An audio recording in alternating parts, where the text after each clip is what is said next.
Весь концерт наш состоит из двух частей. В первой части у нас по двум возрастным категориям выступают финалисты, а вторая часть, когда жюри у нас идет на обсуждение, вторая часть у нас состоит звезда плюс звезда. То есть мы приглашаем звезд более-менее известных в крымско-татарской музыке, вокал, в искусстве, и плюс наши звездочки, победители прошлых лет. И в этом году, и каждый год у нас наставники, почти одни и те же наставники. Это благодаря ансамблю «Крым». У нас наставники Асия Салия, Дилявер Османов, Арсен Бекиров и так далее. Их очень много по танцам. По танцам нас очень хорошо выручает Майя Анафиева. Она готовит всю подтанцовку, она готовит номера исключительные заранее.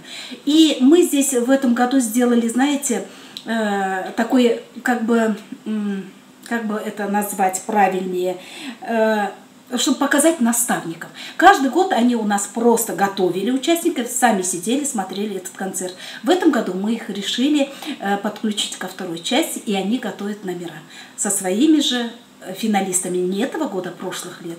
Это вот немножечко у нас есть такое изменение в концерте.